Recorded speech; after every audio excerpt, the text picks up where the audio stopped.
परम पिता परमेश्वर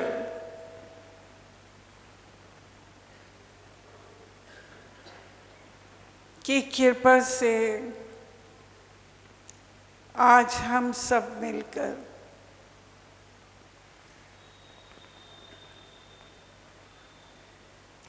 दिव्य दृष्टि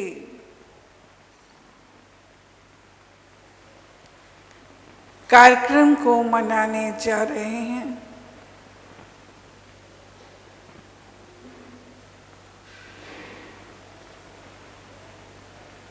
इसके लिए माँ आप सबको बधाइयाँ देती हैं।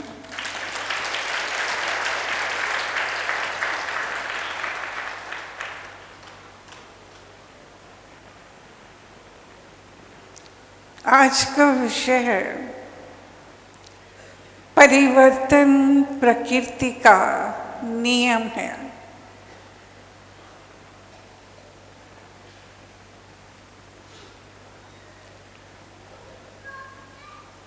जय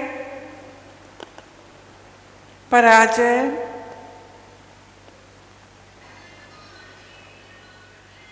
सुख दुख हार जीत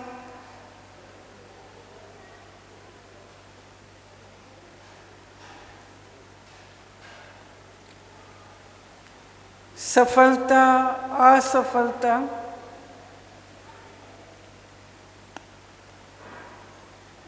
और आशा निराशा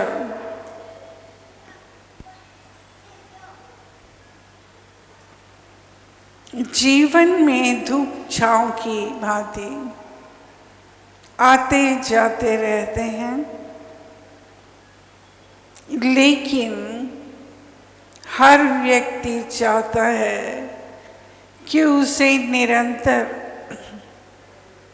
सफलता एवं सुख मिलता रहे।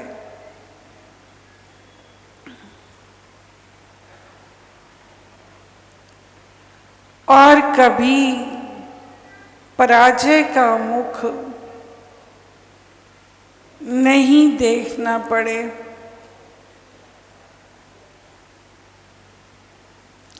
परंतु ये संभव नहीं है। हर व्यक्ति के जीवन में सभी तरह के प्रसंग आते हैं और वे चले भी जाते हैं।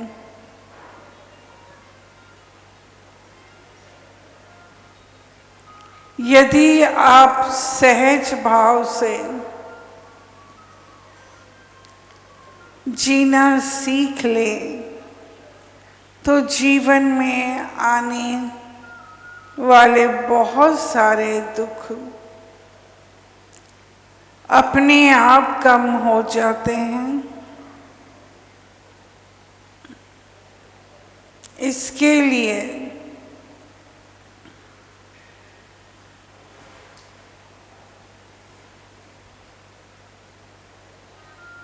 यदि आप सहज भाव से जीना सीख ले तो जीवन में आने वाले बहुत सारे दुख अपने आप कम हो जाते हैं।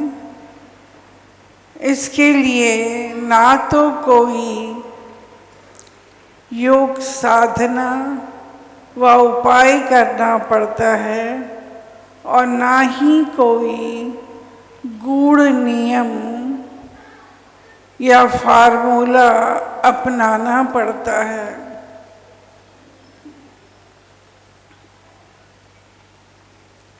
जिंदगी की छोटी छोटी बातें ही उसे सुंदर बना देती हैं।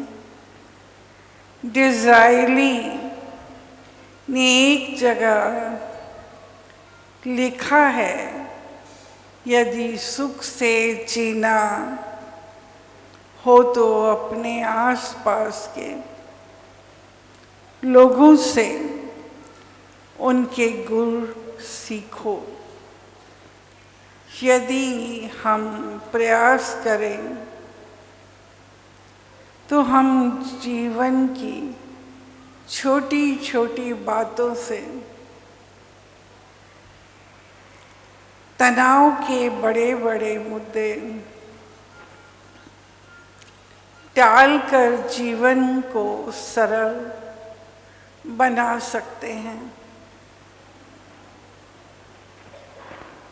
कई बार लगता है कि लगातार असफलता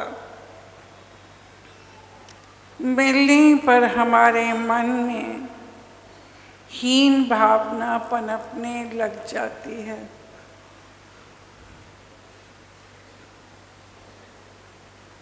ये स्वस्थ जीवन में बाधा उत्पन्न करती है।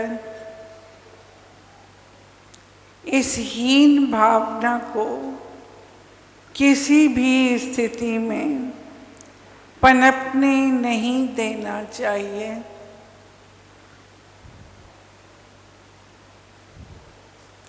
परिवर्तन प्रकृति का नियम है। आशा के साथ निराशा, सुख के साथ दुख, सफलता के साथ असफलता, जीवन के साथ मृत्यु और घटना के साथ दुर्घटना जुड़ी होती है। हमें प्रतिकूल परिस्थितियों का धैर्य और गंभीरता से मुकाबला करना चाहिए।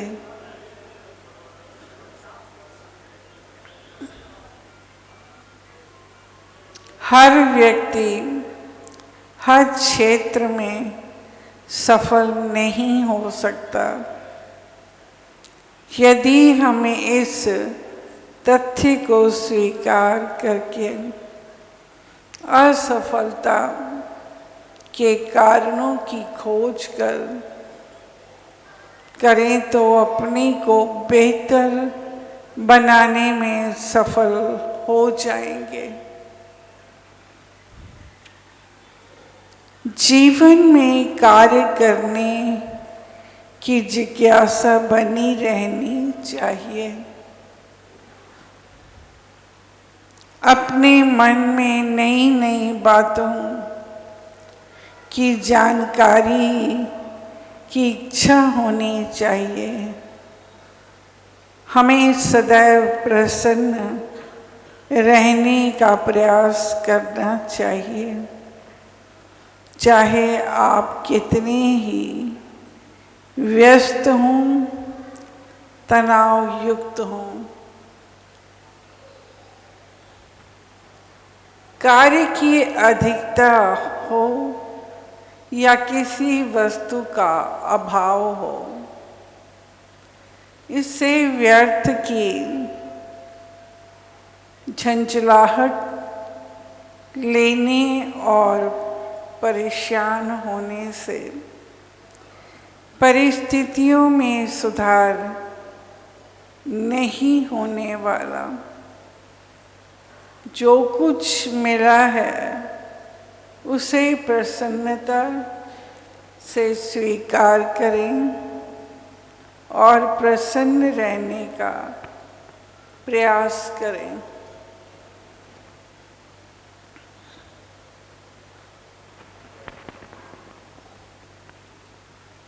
इससे तनाव दूर होता है, आयु में वृद्धि होती है। सच ये है कि दुखी,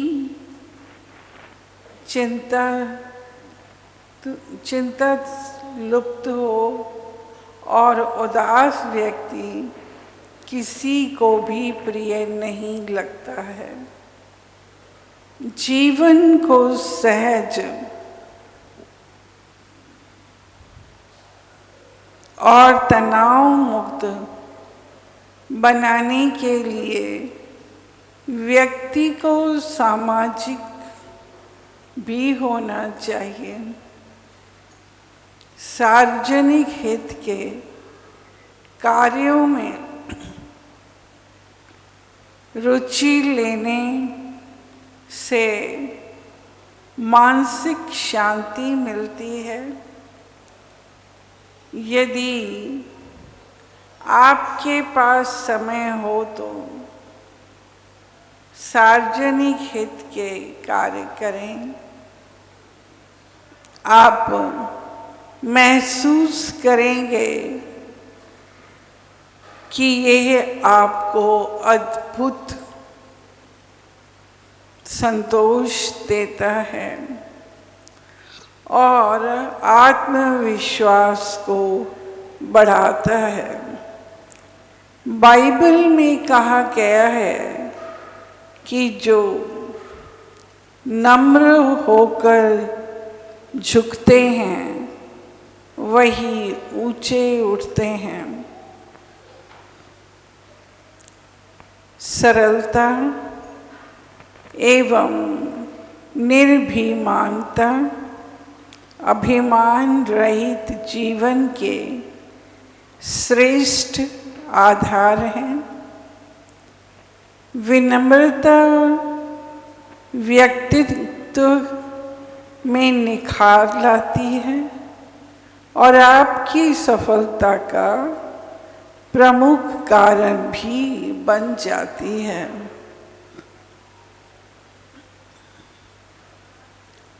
सफलता के लिए सकारात्मक सोच भी महत्वपूर्ण है। इसीलिए हमें आशावादी दृष्टिकोण अपनाना होगा। साथ ही साथ पहले से ही किसी चीज के प्रतिकूल परिणाम के बारे में ना सोचें। अपने आप को तनाव, ईर्ष्या, क्रोध एवं कुंठा से भी यथासंभव बचाएं। हमें आध्यात्मिक मार्ग पर चलना होगा। आध्यात्मिक दृष्टिकोण रखने से व्यक्ति में सबलता और दृढ़ता आती है। अच्छे लोगों की संगत में रहने व सत्य का संग करने से मानसिक शांति व ऊर्जा मिलती है। सत्संग में कहे गए वचनों का पालन करना चाहिए। सत्य आचरण पर बल देना चाहिए। अपने स्वार्थ के लिए कभी भी दूसरों का अहित नहीं करना चाहिए। जीवन एक गणित है जिसमें मित्रों की संख्या को बढ़ाएं और दुश्मनों को घटाएं। यदि हम इन छोटी छोटी बातों का ध्यान रखें तो अपने मस्तिष्क की अपार क्षमता को अपने अनुकूल बना सकेंगे। ये मंगलमय सूत्र आपके जीवन को सुखमय तथा आनंदमय बना देंगे। इस विश्व में ईश्वर का नियम है परिवर्तन। ये परिवर्तन अचानक नहीं आता। समय समय पर आता है। सतयुग से कलयुग एकदम नहीं आता है। पता ही नहीं चलता कि कितना परिवर्तन हुआ और इसके आने में कितना समय लगा। ये मंगलमय सूत्र आपके जीवन को सुखमय तथा आनंदमय बना देंगे। इस विश्व में ईश्वर का नियम है परिवर्तन। ये परिवर्तन अचानक नहीं आता, समय समय पर आता है। सतयुग से कलयुग एकदम नहीं आता। पता ही नहीं चलता कि कितना परिवर्तन हुआ और इसके आने में कितना समय लगा। मनुष्य का जीवन ब्रह्मांड के जीवन के क्षण मात्र का भी क्षण मात्र नहीं है। कोई मनुष्य कब आया और कब गया, प्रभु को सब कुछ आता है, सब कुछ पता होता है। मनुष्य तो आते जाते रहते हैं। तत्वों में परिवर्तन होते रहते हैं। श्रीमद् भागवत गीता के अनुसार इस संसार रूपी वृक्ष के वास्तविक स्वरूप का अनुभव इस जगत में रहकर नहीं किया जा सकता। इसका आदि कहाँ है, अंत कहाँ है, या इसका आधार कहाँ है। लेकिन मनुष्य को चाहिए कि वो इस दृढ़ मूल वाले वृक्ष को विरक्ति द्वारा काट गिराए। तत्पश्चात उसे ऐसे सतगुरु की खोज करनी चाहिए जहाँ जाकर लौटना ना पड़े,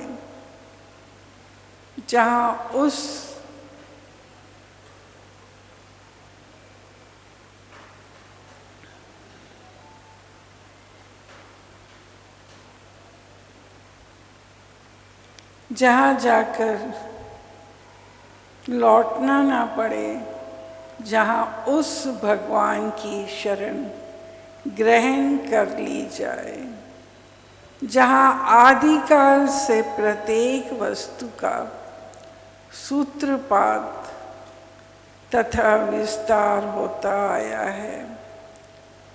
ये सब वहीं समझ पाते हैं जो आध्यात्म में रमे होते हैं और आत्मा, जगत, रचना तथा प्रभु की अनुभूति का ज्ञान अर्जित करते हैं।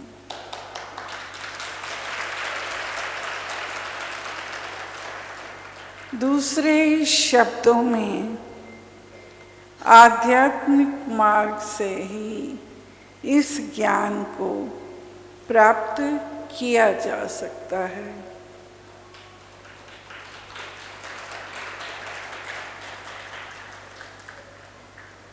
हर व्यक्ति चाहता है कि उसका जीवन समस्याओं व कष्टों से मुक्त रहे, फिर भी वो युगों से कष्ट उठाता आ रहा है और समस्याओं से संघर्ष भी करता रहता है। आखिर ये क्या है जो मनुष्य को स्वाभाविक जीवन देने से रोकता है? ये संभव है कि मनुष्य संसार में सुख एवं शांति पूर्वक जी सके। अवस्था परिवर्तित स्वयं में कोई समस्या नहीं होती,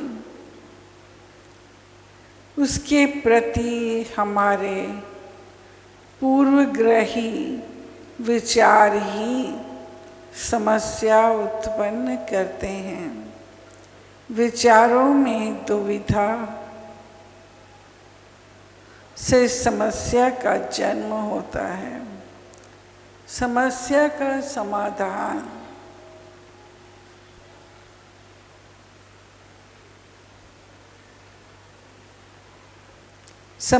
का समाधान होता है समस्या को राग द्वेष रहित होकर समझने से। मनुष्य की मूल समस्या उसका प्रमाद है। प्रमाद अर्थात स्वयं को धोखा देना है। इसका समाधान है आत्मनिरीक्षण। आत्मनिरीक्षण जीवन का आरंभ है।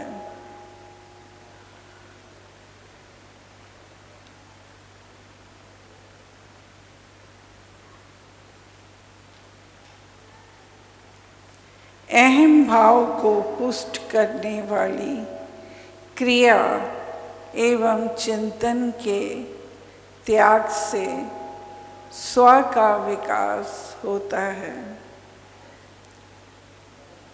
अहंकारी व्यक्ति सदैव ही विवेक विरोधी कार्य करता है। विवेक विरोधी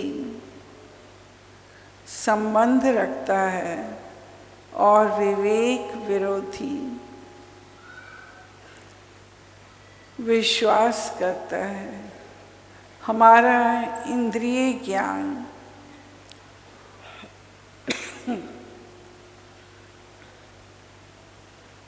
हमारा बुद्धि ज्ञान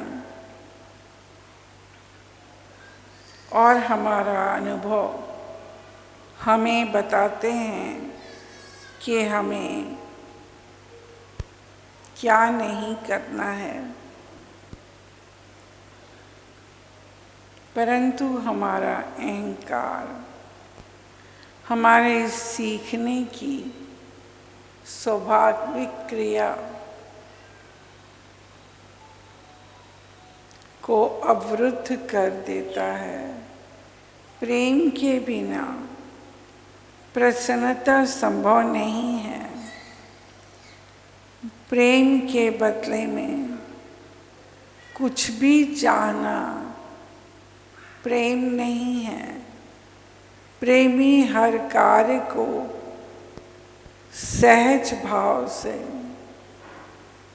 स्वभाव से, करुणा भाव से व अंतः प्रेरणा से करता है। प्रेम का ही एक नाम है ईश्वर।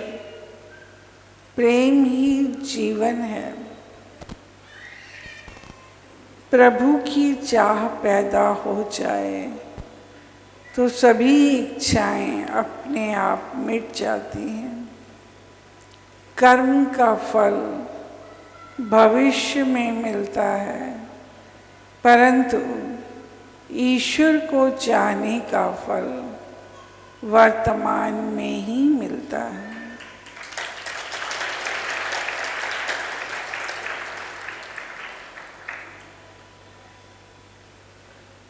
परंतु ईश्वर को चाहने का फल वर्तमान में ही मिलता है। ईश्वर को ढूंढोगे तो संसार को पाओगे, अपनी खोज करोगे तो परमात्मा को पाओगे। बल के द्वारा सेवा होती है, ज्ञान के द्वारा मुक्ति मिलती है और विश्वास के द्वारा प्रभु प्रेम मिलता है।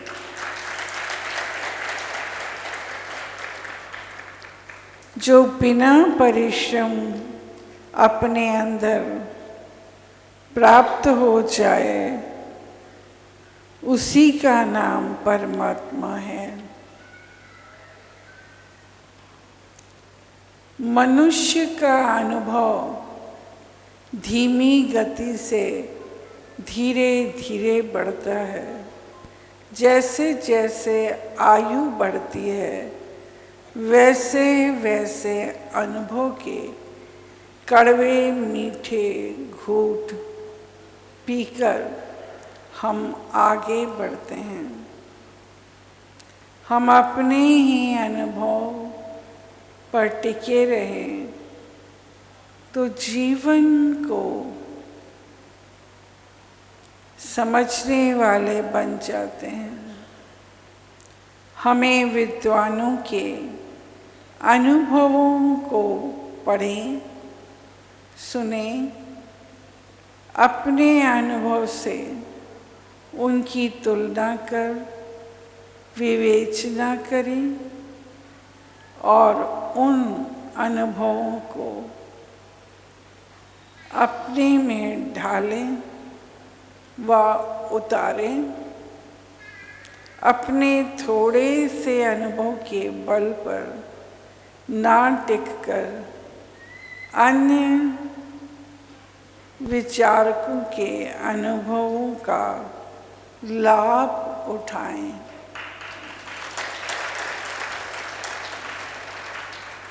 कठिनाइयों के मार्ग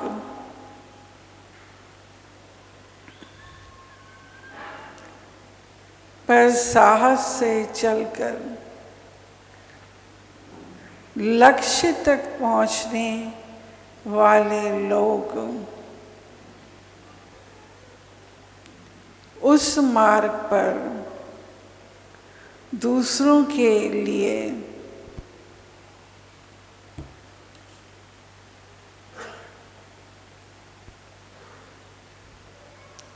आश्वासन के पुष्प बिखेरते जाते हैं। इसीलिए जब हम सफलता की कांटों भरी राह पर चलते हैं तो उस समय हमारी आत्मशक्ति पूरी तरह जागृत होती है और हम पर इस ईश्वर की कृपा भी होती है, क्योंकि ईश्वर उन्हीं की सहायता करता है जो अपनी मदद आप करते हैं। हेलर केलर जन्म से ही अंधी और बहरी थी। ईश्वर में उनकी पूर्ण आस्था थी। जिस विषय पर से आगे बढ़ी उसमें उसे पूर्ण सफलता मिली और उसने नेत्रहीनों और बधिरों के लिए बहुत काम किया। उसकी आस्था और विश्वास उसके आत्मकथा में प्रकट होती है। जब मैं तरुणी थी और कॉलेज में पढ़ती थी, मैंने अपना ये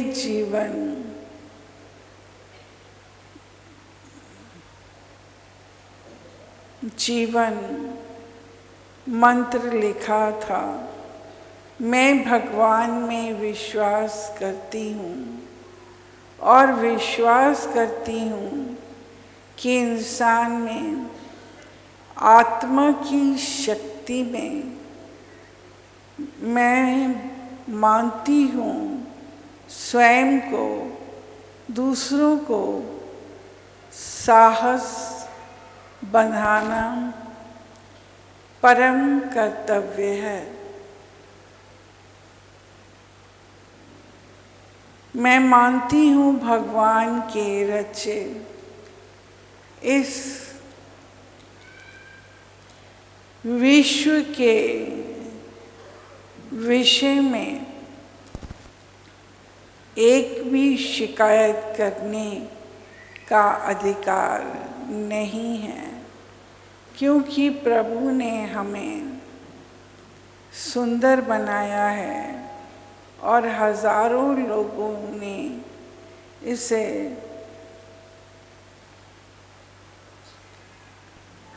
सुंदर बनाए रखने का प्रयत्न किया है। ये शब्द लिखे बहुत वर्ष बीत गए और इस बीच मैंने बहुत से वियोग और शोक सहे, लेकिन इन शब्दों को बदलने का कोई कारण मुझे आज तक नहीं दिखा। जो व्यक्ति भगवान और आत्मा में आस्था रखता है, वो निश्चय ही आशावादी है। कितनी ही पीड़ा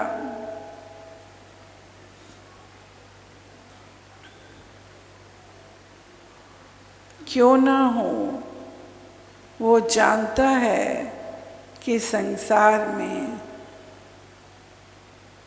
सत शक्ति का वर्चस्व और वो सदा अपने को उसी सत शक्ति और प्रभु के प्रेम में घिस पाता है।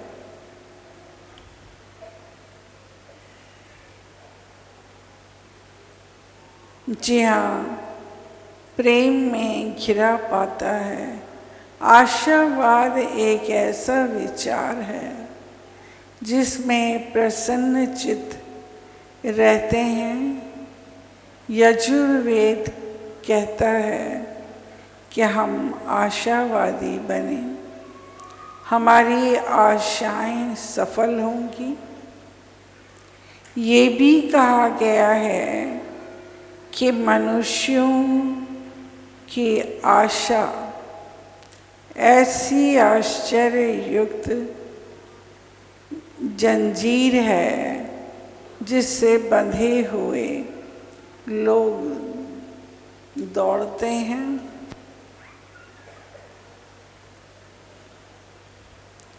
महाकवि गेटे ने कहा है, प्रत्येक वस्तु के संबंध निराश होने की अपेक्षा आशावान होना बेहतर है।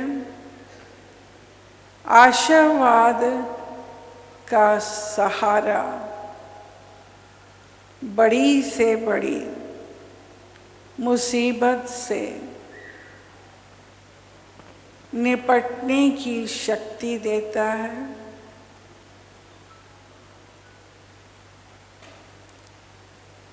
कार्लाइन के अनुसार कोई व्यक्ति कहीं किन्हीं परिस्थितियों के दायरे में क्यों ना घिरा हो, वो अपने आप को उससे मुक्त कर सकता है। वो अंधकार में कितना ही क्यों ना भटक गया हो, वो अपना ठीक और सही रास्ता अपना सकता है। हर शाम सूर्य ये आशा देकर जाता है कि कल सुबह मैं फिर आऊँगा और शाम को मैं चला जाऊँगा। किसी ने ठीक ही कहा है, आशा प्राणियों के लिए अमृत है। जैसे सूर्य से वनस्पतियों को जीवन प्राप्त होता है, वैसे ही आशा से मनुष्य की जीवन शक्ति का संचार होता है।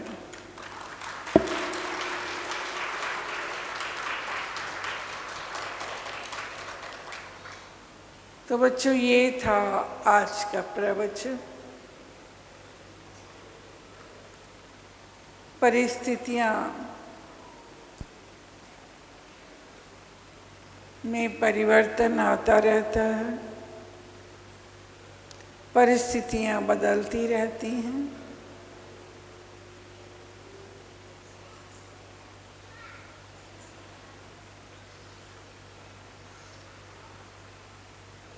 अब माँ परमपिता परमेश्वर से आप सबके लिए प्रार्थना करती हैं।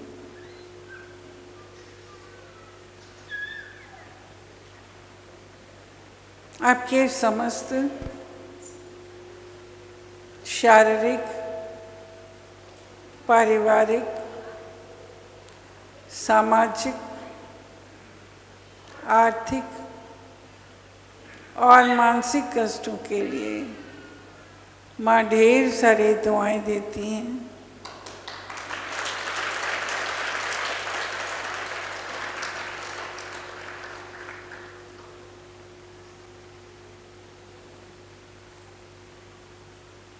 आप सबको हमारी दुआएं लग जाएं।